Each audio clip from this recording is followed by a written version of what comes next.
a ladder stretching from earth to the heavens, angels moving between worlds, and a divine message that changed history. But what if Jacob's ladder wasn't just a dream? Tonight, we explore the hidden meaning behind Jacob's ladder, how it connects to Freemasonry, ancient mystery schools, and occult knowledge that has been suppressed for centuries. And most importantly, does this ladder still exist today? And if so, where? The biblical account, a vision of ascension, or a lost technology? The story of Jacob's ladder appears in the book of Genesis. Jacob, the grandson of Abraham, is fleeing from his brother Esau after stealing his birthright.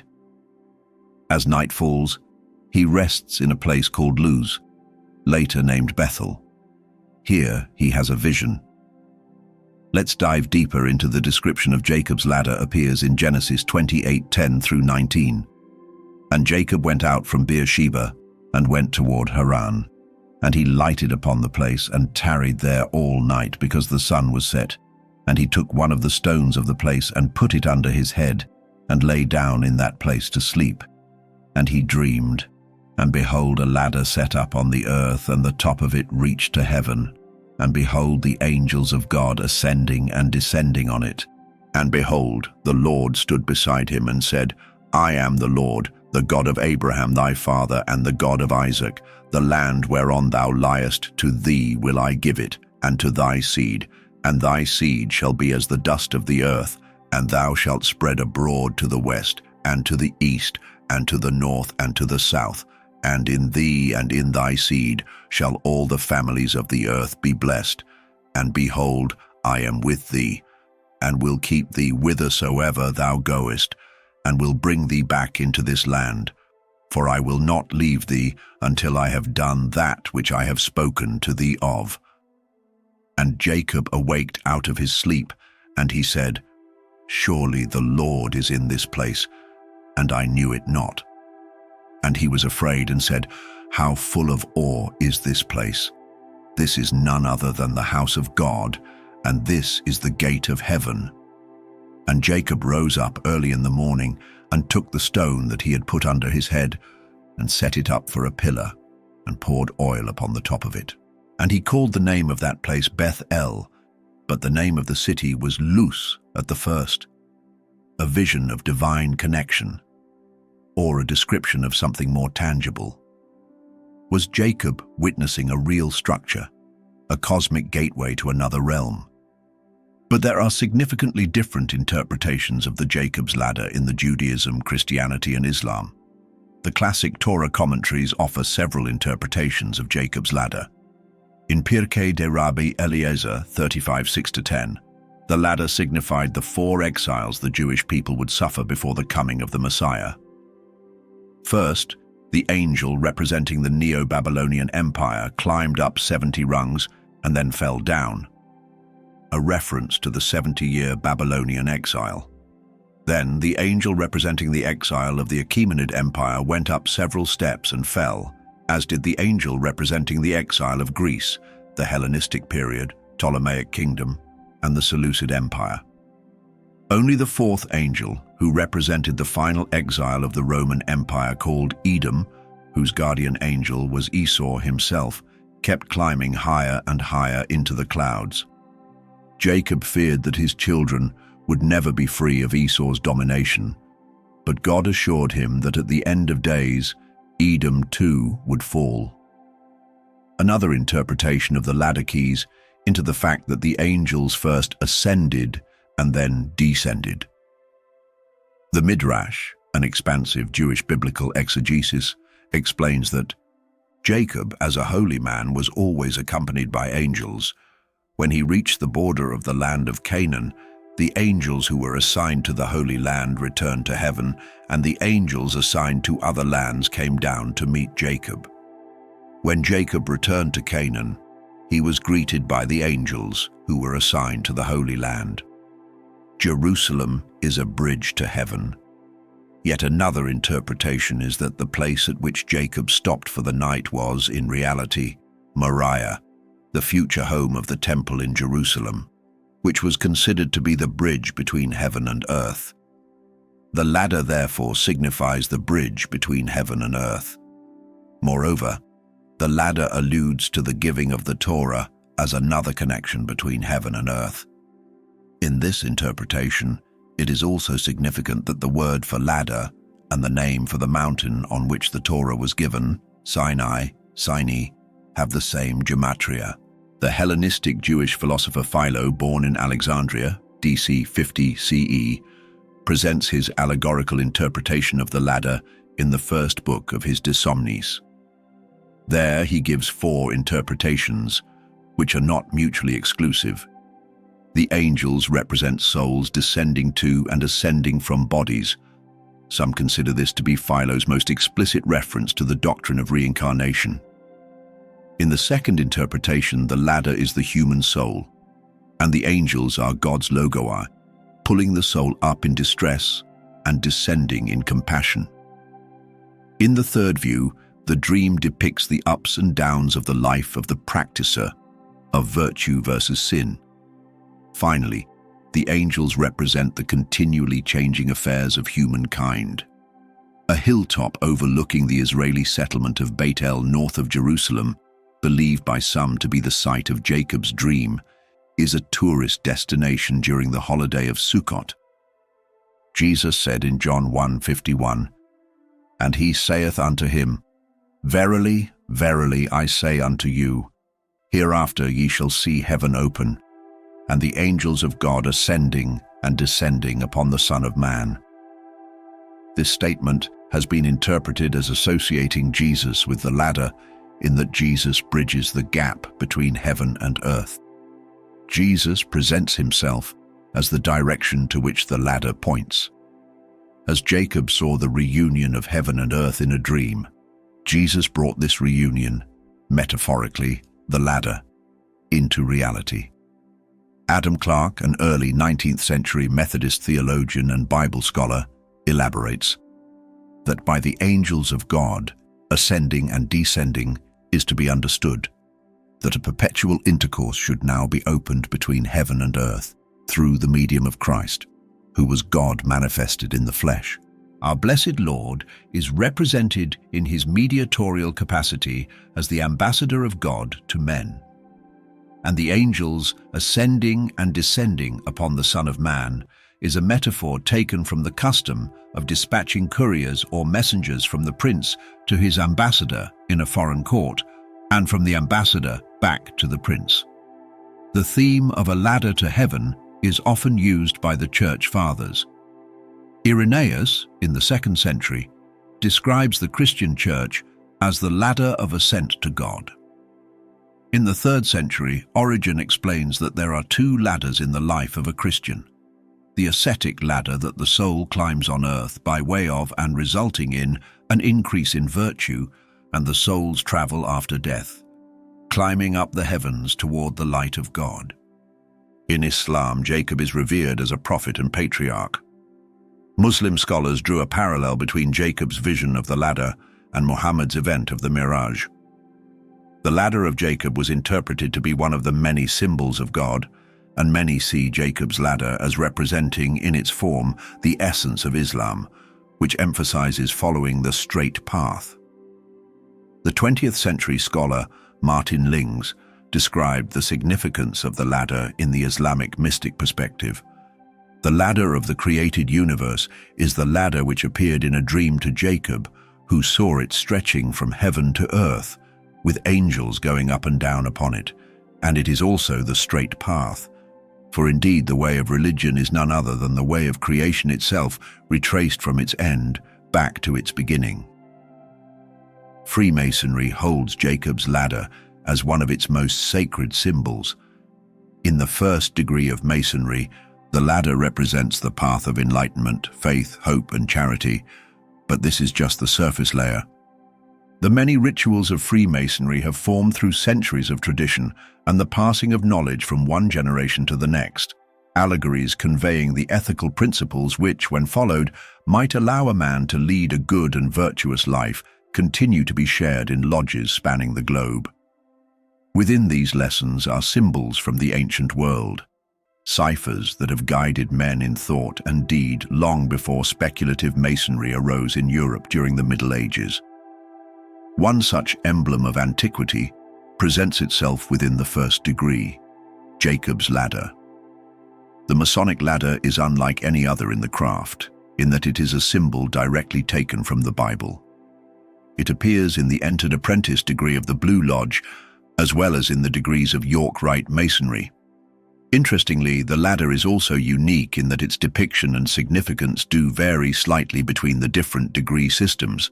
It is thought the Masonic ladder entered ritual in 1776, when Brother Thomas Dunkerley adopted it from ancient Hermetic traditions. Dunkerley, for his part, was a prominent Freemason in England likely to have created the mark degree. He heavily promoted Royal Arch Masonry and was the first Grand Master of the Masonic Order of the Knights Templar. However, while this was the first occasion of using the ladder in ritual, trestle boards depicting the ladder have been found predating Dunkerley. A core symbol of the entered apprentice degree, the ladder is often depicted with 3 staves or rounds disappearing into the sky or heavenly light, with the sun, moon, and stars encircling it. The first degree ritual illustrates to the candidate that the rounds represent the 3 theological virtues of faith, hope, and charity. Other interpretations offer that they denote the 3 chapters of life: youth, adulthood, and old age. Still, another way to consider the ladder is that it embodies the journey of a new Mason. But before Jacob could fulfill this vow, to follow God and to give 1/10 of his possessions to it, he had to do something important.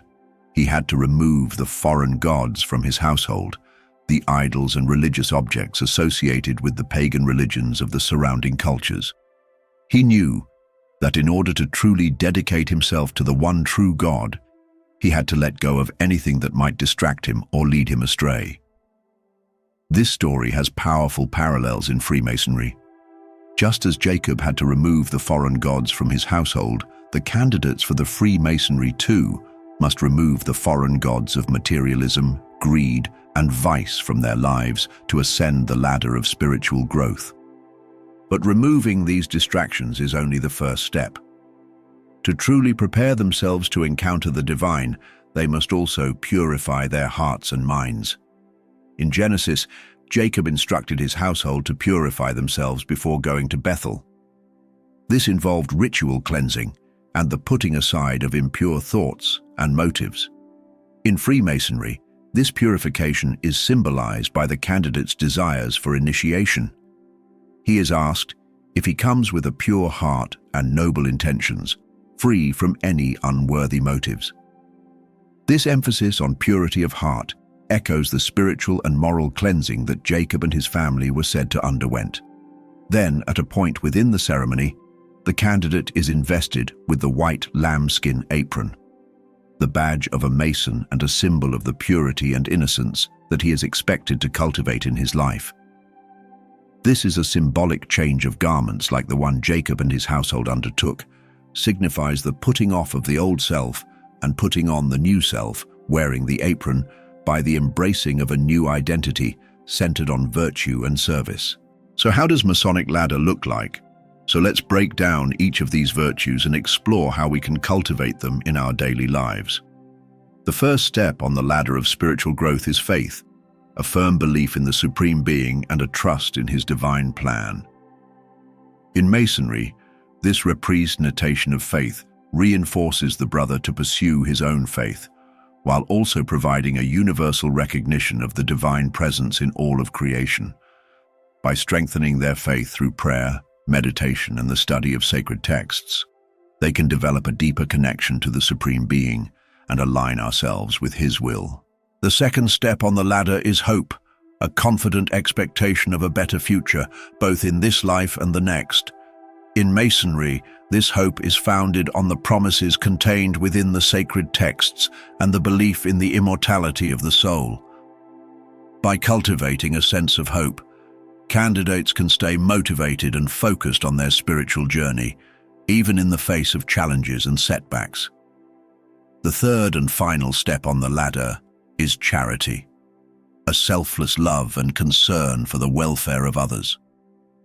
In Masonry, charity is considered the greatest of all virtues, encompassing both faith and hope. By practicing charity in candidates' daily lives, through acts of kindness, generosity, and service, they can become more like the Supreme Being and fulfill their highest potential as human beings. What is more interesting is that Jacob's ladder is nearly identical to the Kabbalistic tree of life, a mystical diagram used in Jewish esoteric teachings. So what does Kabbalah say about the ladder?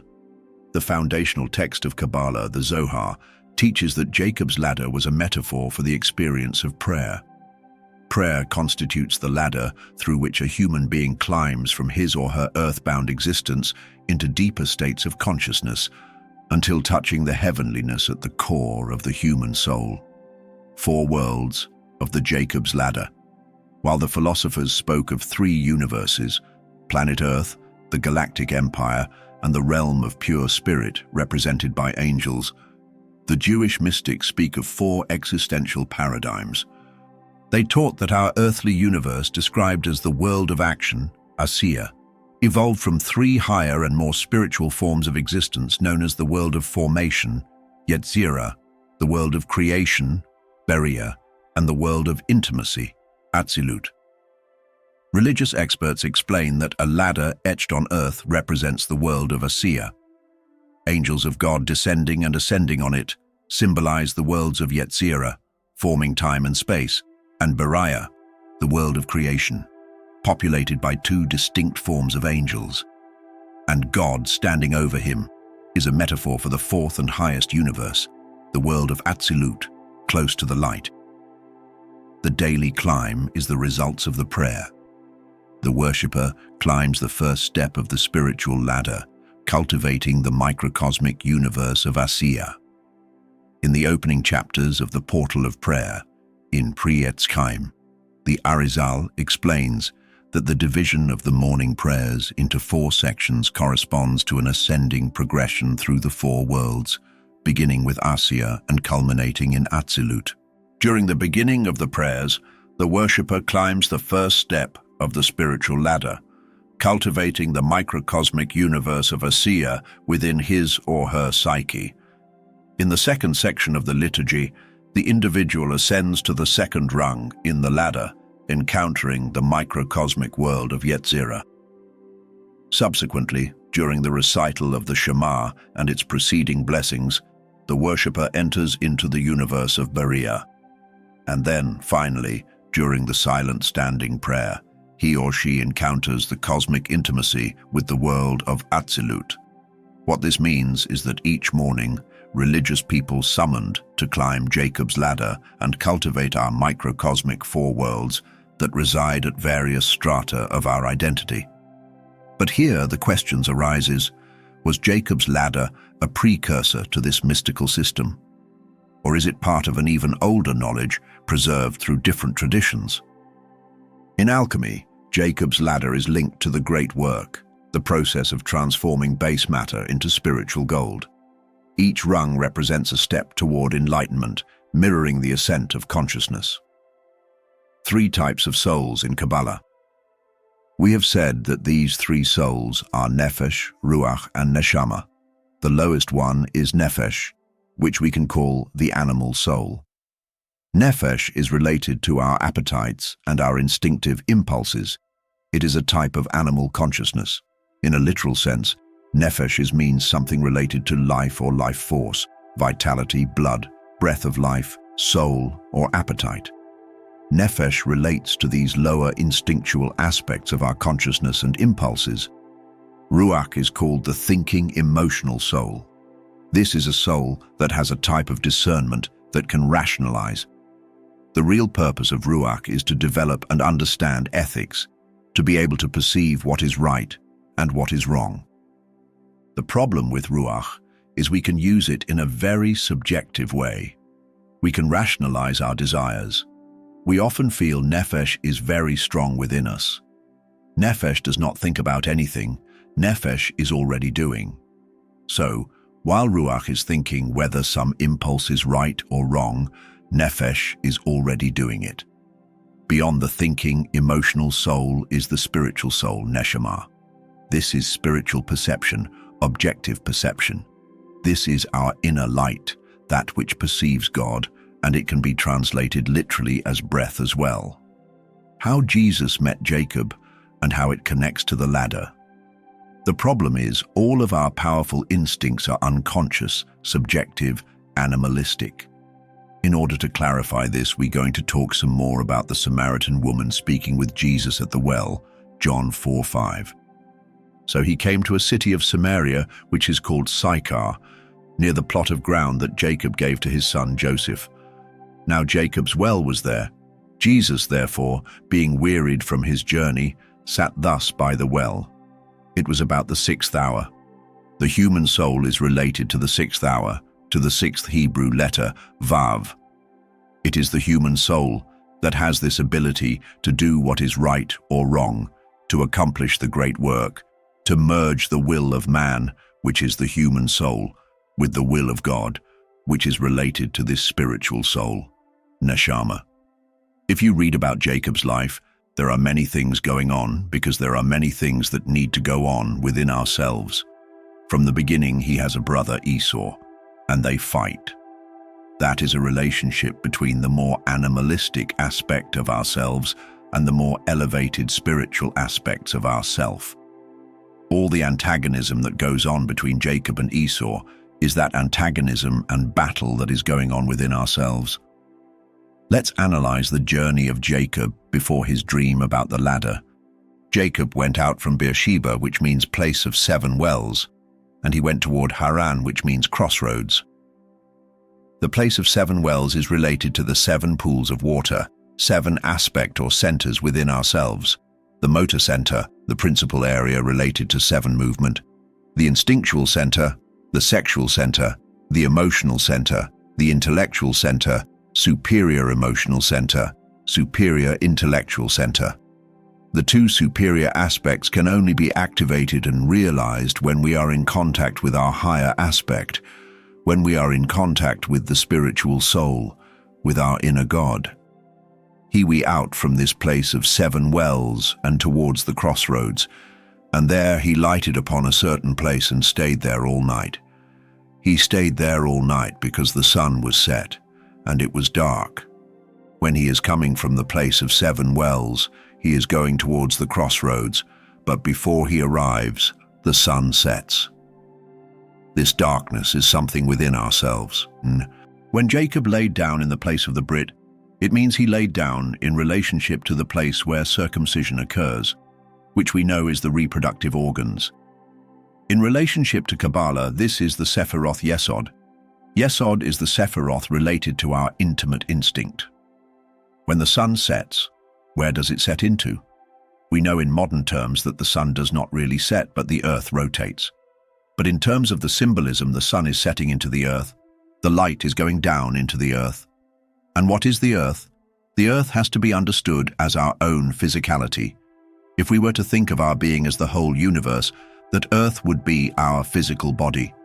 So when the light descends into the earth, darkness is all over the earth.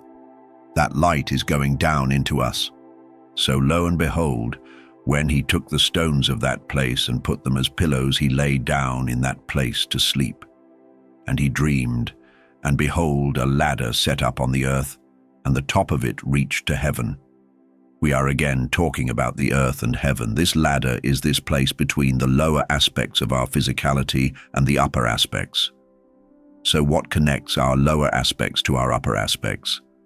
The spine, the spinal medulla, which we can see it is in a way a type of ladder from below to above, set up upon the earth. The earth is below. Human nervous system is also a part of the ladder.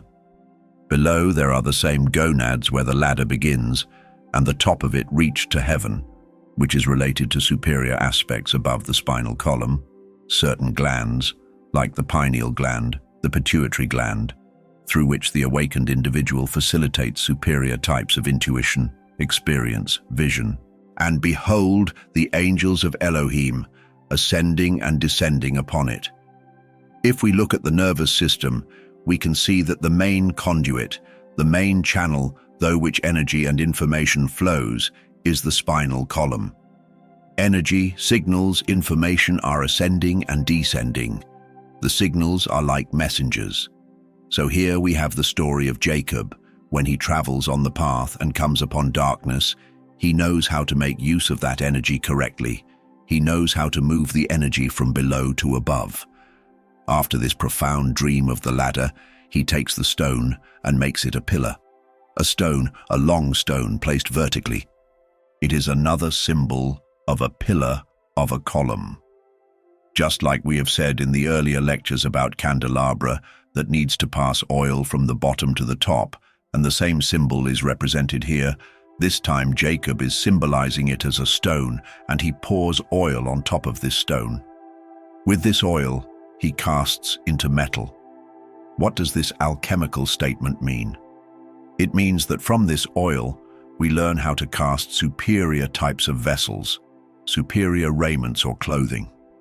This is how we are forming within ourselves what is called the wedding garment.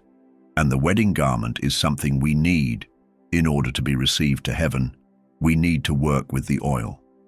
So, according to the esoteric side of the story, the house of God begins with the reproductive pillar of humanity. The lost pathway. Have we forgotten how to ascend?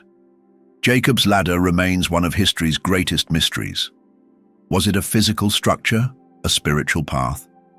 And though there are a lot of religious representatives and researchers who connect it to the human body, the biggest question remains, if it still exists, who controls it? What do you think? Is Jacob's ladder just an ancient metaphor? Or is there a real hidden path waiting to be discovered? Leave your thoughts below, and don't forget to like, share, and subscribe for more deep dives into history's hidden secrets.